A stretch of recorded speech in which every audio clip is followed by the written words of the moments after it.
Welcome to my YouTube channel. और आज की इस वीडियो में बहुत ही स्पेशल लेसन में लेके आया हूँ एक राइटिंग पीस जो कि लिखा है मेजर हेरोल्ड विलियम ने। इसका पार्ट 1 है ये। And abominable snowman. Abominable snowman means ये होता है कि एक ऐसा जंगली या हम बोल सकते हैं कि वन मानुष जो कि नहाता धोता नहीं है और साफ सुथरा नहीं रहता है। शुरू करने से पहले एक चीज़ बता देता हूँ कि इस लेसन को आपने पढ़ के देखा होगा, कई सारे नए वर्ड्स इसमें आपको मिलेंगे जो कि मैं वर्ड टू वर्ड एक्सप्लेन आपको पूरा लेसन करने वाला हूँ। सबसे पहले मैं स्टार्ट करता हूँ मेजर हेरोल्ड विलियम के बारे में आपको बता देता हूँ। राइटर का इंट्रोडक्शन इसलिए ज़रूरी है क्योंकि राइटर को जानने से हमें उसका लिटरेरी वर्क समझ आता है कि उन्होंने क्या बताने की कोशिश करी है। हेरोल्ड विलियम, जिनको बिल लगाकर सरनेम बुलाया जाता है और इनका सरनेम टिलमन है, तो हेरोल्ड बिल टिलमन, जिनका बर्थ 1898 ईयर जो था उसमें हुआ था एंड डेथ 1977 में। He was a British mountaineer and explorer, और एक ब्रिटिश माउंटेनियर थे, मीन्स पर्वतारोही, पर्वत पे चढ़ने वाले। Renowned for his Himalayan climbs and sailing voyages, इनको जाना जाता है, रेनोड मीन्स इनको जाना जाता है इनके हिमालय पर जो चढ़ाइयाँ इन्होंने करी है और कुछ समुद्री यात्राएं करी है उसकी वजह से। एट द एज ऑफ 18, यानी कि जब ये 18 ईयर्स के थे, Tilman was commissioned into the Royal Field Artillery and fought in the First World War. और जब ये 18 ईयर के थे तो सबसे पहले तो इन्होंने रॉयल फील्ड आर्टिलरी मीन्स जो आर्मी थी वो ज्वाइन करी, और फर्स्ट जो वर्ल्ड वार था वहाँ पर इन्होंने लड़ाई भी लड़ी उसमें। His climbing career began with his acquaintance with Eric Shipton in Kenya. और जब ये केन्या में थे तो एरिक शिप्टन नाम के व्यक्ति से इनका एक्वेंटेंस हुआ, यानी कि इनका इंट्रो हुआ, जान पहचान हुई। तो एक्वेंटेंस मीन्स होता है जान पहचान, और तभी से इनका क्लाइंबिंग कैरियर यानी कि पर्वतों पर चढ़ने का जो कैरियर है वो स्टार्ट हुआ। Beginning with their joint expedition, expedition मतलब होता है मिशन या अभियान, तो इनका एक जॉइंट एक्सपेडिशन यानी कि मिशन स्टार्ट हुआ था ऑफ माउंट केन्या, जो केन्या में एक पहाड़ है माउंट केन्या, वहाँ पर इन्होंने चढ़ाई करी थी और वो करी थी इन 1929 में। And their ascents of Kilimanjaro, और एसेंट मीन्स भी चढ़ाई करना होता है, तो किलिमंजारो जो पहाड़ है उसके ऊपर भी इन्होंने चढ़ाई करी है। And the fables, fable means होता है एक्चुअली कल्पित, तो एक पहाड़ है उस पर माउंटेन्स ऑफ द मून है ना, एक कल्पित पहाड़ जिसको अपन बोल सकते हैं, कल्पनाओं का पहाड़, माउंटेन्स ऑफ द मून। और ये चढ़ाई उन्होंने किनके साथ करी थी? रेंजोरी, शिप्टन एंड टिलमन, ये तीनों लोग थे। इन्होंने अपनी एक टीम बनाई, formed one of the most famed partnership in mountaineering history, और इनकी जो ये पार्टनरशिप थी माउंटेन पर चढ़ने की, इसने इतिहास रचा। या यूं कह सकते हैं कि ये जो तिकड़ी थी इन लोगों की, यानी कि 3 लोगों की जो टीम थी, माउंटेनियरिंग के इतिहास में इनका बहुत ज़्यादा फेम मिला है, इसमें बहुत अच्छे काम किए। Means when it came time to leave Africa, और जब टिलमन का टाइम अफ्रीका को छोड़ने का आया, then Tilman came to India and from 1934 till his death kept trekking the Himalaya. और फिर 1934 से टिलमन जो है वो सीधे कहाँ आ गए? इंडिया आ गए। और तभी से लेकर और जब इनकी डेथ हुई, यानी कि जब तक ये इंडिया में रहे और इंडिया में ही इनकी डेथ हुई, तब तक ही इन्होंने हिमालय को ट्रैक करना जारी रखा। मीन्स हिमालय पर अपनी चढ़ाई अलग अलग समयों पर इन्होंने करी, और इनने कई सारे एसोसिएट के साथ जो है वो यानी कि कई सारे लोगों के साथ जो चढ़ाई है वो करी। लेसन के बारे में थोड़ा सा डिटेल जान लेते हैं कि किस तरह की चीज़ें इसमें हमें देखने को मिलेगी। तो mystery still shot several phenomena of the world. Mystery means जो रहस्य होते हैं वो अब भी दबे हुए हैं। इतिहास के कई सारी जगह ऐसी है जिनमें कई सारी चीज़ें जो है वो अभी भी अनक्लियर है, यानी कि उनके बारे में हमें पता नहीं है। द अनआइडेंटिफाइड फ्लाइंग ऑब्जेक्ट्स जिनको हम यूएफओस भी कहते हैं, बर्मुडा ट्राइंगल, जो बर्मुडा का ट्राइंगल है वो, and the abominable snowman are some of them. और ये तीनों ही चीज़ें जो है वो ऐसी ही अननोन और माइस्ट्रियस थिंग्स है जिनके बारे में आज तक किसी को पता नहीं चला है।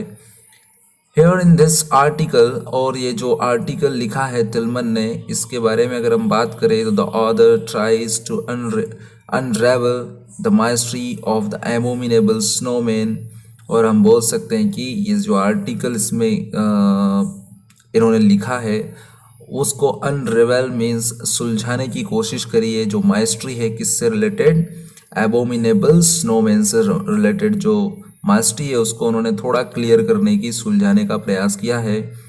और as we call it yeti, abominable snowman को यति नाम से भी बुलाते हैं। तो कहने का तात्पर्य यह है कि मेजर हैरोल्ड विलियम जो थे उन्होंने अपनी कई सारी यात्राओं के दौरान और दूसरे लोगों के द्वारा जुटाए गए एविडेंसेस के थ्रू ये आर्टिकल में कलेक्शन उनका लिखा भी है, अपने लॉजिक्स भी दिए हैं, और उसके बाद लोगों को ये डिस्क्राइब करने का प्रयास किया है कि जो एबोमिनेबल स्नोमैन का जो राज है क्या वो वाकई राज है या वो ऐसे ही झूठ मूठ की कहानियां हैं या गलत फहमियों की वजह से ऐसा सामने आया है।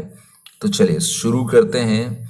इन 1921 कॉलोनल हॉवर्ड बरी, leader of the first mountain Everest party, came upon footprints closely resembling those of a human being on the Lakpala, a 22,000 foot pass northeast of the mountains। तो बात करते हैं, मेजर हैरोल्ड कहते हैं कि 1921 में एक व्यक्ति जिनका नाम था कॉलोनल हॉवर्ड बरी, उन्होंने क्या किया, उनकी लीडरशिप में कुछ लोग जो है माउंट एवरेस्ट की चढ़ाई करने गए थे। और ये जो पार्टी थी ये दुनिया की पहली ऐसी पार्टी थी जो कि उस समय माउंटेन पर चढ़ने के लिए, यानी कि अपने हिमालय पे चढ़ाई करने के लिए गए थे।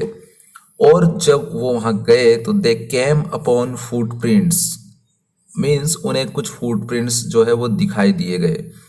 दे वर क्लोजली रिसेंबलिंग, मीन्स वो जाने पहचाने लग रहे थे। रिसेंबलिंग मीन्स सिमिलर, थोड़े से मिलते जुलते लग रहे थे। Those of a human being on the Lakpala, और किससे मिलते जुलते लग रहे थे, ह्यूमन बीइंग यानी कि इंसानों के पैरों से मिलते जुलते लग रहे थे। और ये जो एविडेंस उनको मिला या फुटप्रिंट्स मिले, ये लकपाला नाम की जो जगह है जो कि लगभग 22 फुट हाई पर है और नॉर्थ ईस्ट माउंटेन पर है, वहाँ पर उनको ये फुटप्रिंट्स देखने को मिले। इसके बाद क्या हुआ, in dispatch telegraphed home he mentioned this and also the belief of his porters that the tracks were made by the wild man of the snow. और फिर मिस्टर होम ने क्या किया, मिस्टर हैरोल्ड बरी ने क्या किया, अपने घर एक पत्र लिखा। डिस्पैच मीन्स भेजना और टेलीग्राफ मीन्स टेलीग्राम जो है वो भेजा। उसमें उन्होंने मेंशन किया कि किस तरह का जो चीज़ है, और उसको जो पोर्टर्स मीन्स जो कूली लोग रहते हैं जो सामान को उठा कर ले जाते हैं उनके साथ, तो उनका काम आना जाना रहता है ऐसे लोगों के साथ सामान उठा के जाने का। तो उनके बिलीव्स यानी कि उनकी क्या श्रद्धा या क्या मानते हैं वो इस वाइल्ड मैन जो कि स्नो में रहता है, उनके बिलीव्स को उन्होंने घर पर एक लेटर में लिख भेजा। In order to show his opinion, और अपनी राय उस बारे में शो करने के लिए, दिखाने के लिए, ऑफ सच लाफेबल आइडिया। और उनको ये आइडिया जो लगा वो काफ़ी लाफेबल मीन्स मजाकिया लगा कि यार ऐसा भी कभी हो सकता है क्या। तो उन्होंने क्या किया, अपना जो सेंटेंस लिखा था ही पुट नो फेवर, उन्होंने उसका कोई पक्ष अपना तो नहीं रखा उसके फेवर में। Then 3 exclamation mark after the statement, परंतु जो स्टेटमेंट उन्होंने लिखा उस स्टेटमेंट के लास्ट में 3 एक के बाद एक कंटिन्यूसली एक्सक्लेमेशन मार्क लगा दिए, जो ये साबित करते हैं एक लैंग्वेज को समझने वालों के लिए कि यहाँ पर खुद लिखने वाला जो है वो एक्सक्लेम्ड है, विस्मित है, उसको समझ नहीं आ रहा है कि ये सही है या गलत है। मीन्स उसके लिए जो चीज़ है वो अनबिलीवेबल है। सो सिंपल है। उसके बाद क्या हुआ, but in spite of this news was accorded it's full value, परंतु उन्होंने ये एक मजाक के तौर पर ये लिखा था, लेकिन फिर भी इस न्यूज़ की अपनी ही वैल्यू सामने आई। एंड कॉलोनल हॉवर्ड बरी लर्न, और कॉलोनल को ये बात समझ आ गई कि नो डाउट, इस बात में कोई संदेह नहीं है, how hard it is to be funny by telegraph, कि एक टेलीग्राफ भेजते समय कोई व्यक्ति किस तरह से फनी हो सकता है, यानी कि मजाक कर सकता है। ये काफ़ी अजीब है, यानी कि आप जो लिखते हो सामने वाला उसका क्या मीनिंग समझेगा आप जज नहीं कर सकते हो। तो आप जिस इंटेंशन से लिखते हो, आपकी इंटेंशन को सामने वाला पूरी वैसा का वैसे ही समझ जाए, दैट इज़ इम्पॉसिबल। और यही चीज़ दिखाती है कि यहाँ पर कम्युनिकेशन गैप हो जाता है, एक अच्छा कम्युनिकेशन नहीं हो पाता है। Science like bookies, science like the bookies, विज्ञान जो है वो बुकीज़ यानी कि सट्टेबाजों की तरह है। वेलकम्स ऑल स्पेकुलेशंस, और सभी तरह के जो स्पेकुलेशंस होते हैं यानी कि सभी तरह के जो सट्टे होते हैं उनको वो स्वागत करता है। यानी कि कुछ भी निश्चितता वाली बात नहीं होती है, चाहे कोई अनिश्चित बात भी है उस पर भी विज्ञान जो है वो क्या कर लेता है, भरोसा करता है और उसको वो रिसर्च में ले लेता है। We must all if we can, और हमें भी करना चाहिए अगर हम कर सकते हैं तो। Add our mite to the sum of knowledge, और हमें भी अपनी जो माइट मतलब धुन है नॉलेज को गेन करने की, बढ़ाने की, उसको बिल्कुल भूलना नहीं चाहिए, और वो धुन में अपने को भी क्या कर लेना चाहिए, ज्ञान अर्जित कर लेना चाहिए। Sherlock Holmes wrote a monograph on the trivial subject of tobacco ash, कहने का मतलब है कि शेरलॉक होम्स नाम का जो व्यक्ति है उन्होंने अपने एक मोनोग्राफ लिखा है, और मोनोग्राफ जो लिखा है यानी कि अपनी राइटिंग वर्क है जो कि ट्रिवियल सब्जेक्ट मीन्स बहुत ही तुच्छ छोटे सा सब्जेक्ट पर उन्होंने पूरी बुक लिख दी है, मोनोग्राफ लिख दिया। और वो कौन से सब्जेक्ट पे लिखा है, टोबैको अस यानी कि तंबाकू की जो राख होती है वो इतनी तुच्छ इतनी छोटी है जो कि हर कोई उसको इग्नोर कर देता है, कोई उस पर पॉइंट आउट नहीं करता, लेकिन उन्होंने पूरा मोनोग्राफ उस तुच्छ सब्जेक्ट पर लिख दिया है। दूसरा एग्जाम्पल देते हैं वो कि Darwin's treatise on earthworms is well known. Earthworms जो रहते हैं यानी कि केचुए जो रहते हैं उनके ऊपर डार्विन ने अपने ट्रीटीज लिखी है, मीन्स कुछ एसेज लिखे, निबंध लिखे। तो ये सबको वेल नोन है कि किस तरह से उन्होंने छोटे से छोटे सब्जेक्ट को उठाया और उसके ऊपर पूरा एसे लिख डाला या पूरा मोनोग्राफ लिख डाला। तो यहाँ पर जो मेजर हेरोल्ड विलियम है उनका कहना भी यही है कि हम पीछे क्यों रह जाएं, हम भी कुछ ऐसा सोचते हैं और विश्वास करते हैं कि हो सकता है ये एबोमिनेबल स्नोमैन हो। आगे कहते हैं वो and now in a humble way, और अब यहाँ से बिल्कुल हम्बल वे में मतलब बिल्कुल विनम्र भाव से आई अटेम्प्ट टू थ्रो, में यहाँ पे प्रयास करता हूँ कि to throw some light on the abominable snowman, जो एबोमिनेबल स्नोमैन है उसके ऊपर मैं प्रकाश डालने का प्रयास करता हूँ। Nearly all the evidence I have collected on behalf of his existence consists of footprints, जो मेरे पास जितने भी लगभग उस स्नोमैन के बिहाफ पर मैंने एविडेंस जुटाए हैं और जिसमें उसकी फुटप्रिंट्स जो है वो भी शामिल है। बट ये फिंगरप्रिंट्स, तो यहाँ पर वो एक लॉजिक देते हैं, एक बिल्कुल तर्क देते हैं अपना। But A fingerprints can hung a man, यानी कि अगर कोई व्यक्ति क्राइम करता है और उसकी फिंगरप्रिंट्स के थ्रू उसको आइडेंटिफाई कर लिया जाता है और उसको फांसी दे दी जाती है, सजा दे दी जाती है, तो टिलमन कहते हैं कि I see no reason why footprints should not establish the existence of one. तो कहने का उनका तात्पर्य है कि अगर फुटप्रिंट्स मीन्स फिंगरप्रिंट्स के आधार पर अगर किसी को सजा मिल सकती है, तो फिर फुटप्रिंट्स के आधार पर किसी के होने ना होने का यानी कि एग्जिस्टेंस यानी कि उसके होने का प्रमाण क्यों साबित नहीं किया जा सकता। Recently, however, I came upon some more substantial evidence which I shall deal with last। यहाँ पर वो बोल रहे हैं कि अभी कुछ ही दिनों में, हाल ही के टाइम में जो सब्सटेंशियल मीन्स जो ठोस सबूत मुझे मिले हैं उनको मैं यहाँ पर बाद में बताऊंगा वो एविडेंसेस। पर अभी फिलहाल वो कहते हैं कि it is fitting that the starting point of our inquiry should be Mount Everest. तो हम वो कहना चाह रहे हैं कि हमारे लिए बेहतर ये होगा कि सबसे पहले हम शुरुआत करते हैं कि माउंट एवरेस्ट जो है उसके उसके ऊपर जाने के दौरान जो भी एविडेंसेस हमें मिले या जो इंक्वायरी करने के बाद जो हमें पता चला, वहाँ से अगर शुरुआत करेंगे तो अपनी रिसर्च एकदम फिट बैठेगी। ए mountain whose summit is still untrodden, और एक ऐसा पहाड़, ऐसा पर्वत जो माउंट एवरेस्ट है, उसकी जो थिंग्स है यानी कि उसकी जो समिट है, उसकी जो चोटी है, वो अब तक अनट्रोडन है। अनट्रोडन का मतलब उस समय तक वो अनजान और अछूती थी, जिसके ऊपर कोई चढ़ा नहीं था।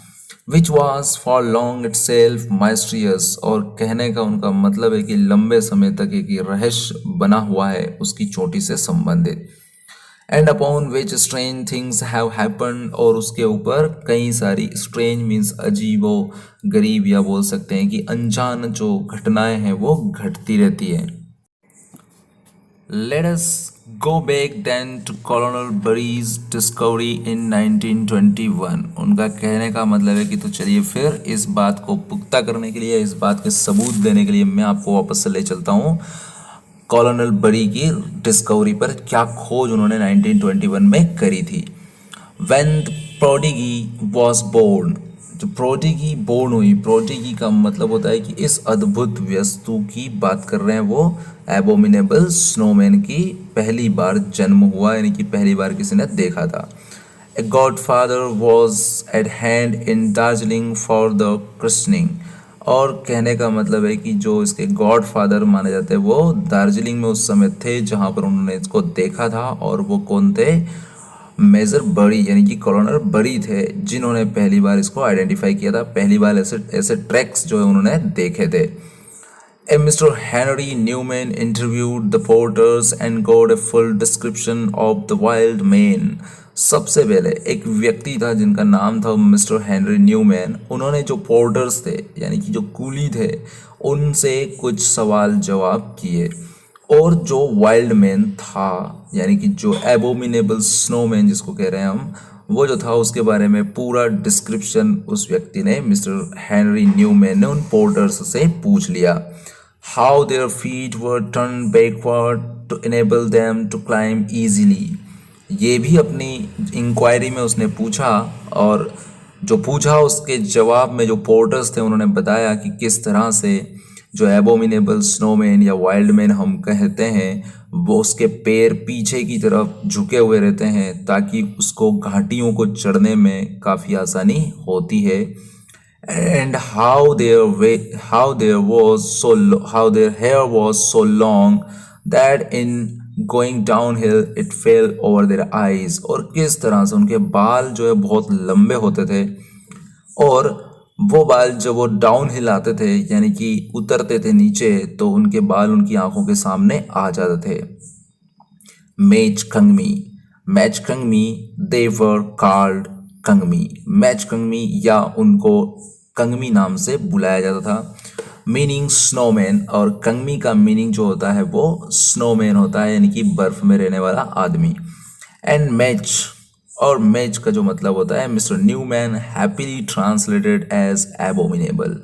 तो मिस्टर न्यूमैन ने मैच का मतलब जो निकाला वो क्या निकाला, एबोमिनेबल निकाला। तो सिंपल सी बात है कि एबोमिनेबल स्नोमैन जो है, मैच कंगमी जो वर्ड था उसका ट्रांसलेशन है। अब यहाँ पर हम देख लेते हैं इसको क्या कह देते हैं, द तिब्बतन वर्ड मीनिंग, और जो ये वर्ड है मैच कंगमी, ये तिब्बत लैंग्वेज का यानी कि तिब्बतन की जो लोग हैं उसको बुलाते थे। उस वर्ड का जो मीनिंग है, someone who is emphatically dirty, emphatically means प्रभाव से, किसी कारण के प्रभाव से जनरली वो गंदा रहता है। डर्टी का मतलब जो है वो होता है। Mr. Newman's own theory was that the tracks were made by men who were either outlaws or, Mr. Newman ने अपनी थ्योरी दी कि ये जो ट्रैक्स बने हैं वो एक्चुअली किसी वाइल्ड मैन के नहीं थे, बल्कि किसी ऐसे इंसान के थे जो कि आउटलॉज हो चुका है। आउटलॉज हो चुका है इसका मतलब कि वो एक तरह से या तो पागल हो चुका है या तो कहीं समाज से बाहर है वो। इन हिज ओवन वर्ड्स, उनके अपने शब्दों में उनका कहना था कि एस्थेटिक मीन्स एक तरह से सात्विक हो चुका है, वो संत बन चुका है। एस्थेटिक स्ट्राइविंग, स्ट्राइविंग का मतलब है सन्यासियों का प्रयास करना, यानी कि एस्थेटिक का मतलब होता है सन्यासी, और स्ट्राइविंग का मीन्स होता है प्रयास करना। टू ऑब्टेन मीन्स ऐसा व्यक्ति जो कि समाज से दूर जा चुका है और सन्यासी बनने के प्रयास कर रहा है।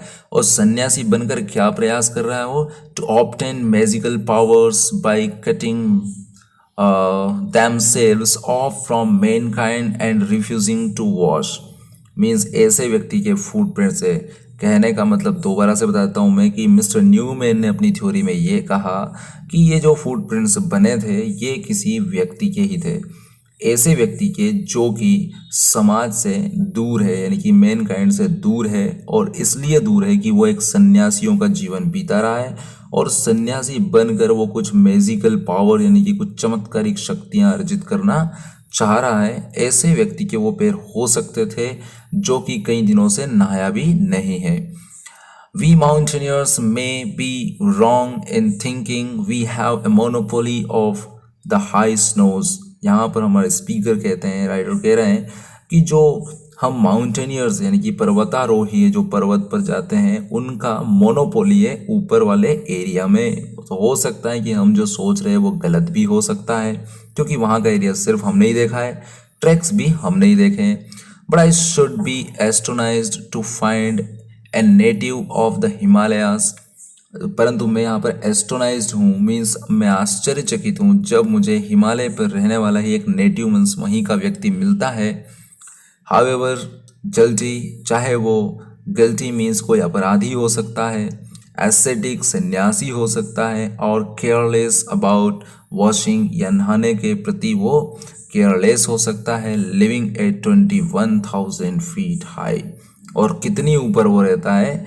21,000 फीट की ऊंचाई पर वो रहता है। ऐसे व्यक्ति के ट्रैक्स जो है वो हमें मिले थे, चाहे वो कुछ भी हो सकता था। Before 1921 and no doubt after, यानी कि 1921 के पहले और निसंदेह उसके बाद भी, the abominable snowman pursued his unobtrusive का मीन्स होता है कर्टियस वे ऑफ लाइफ।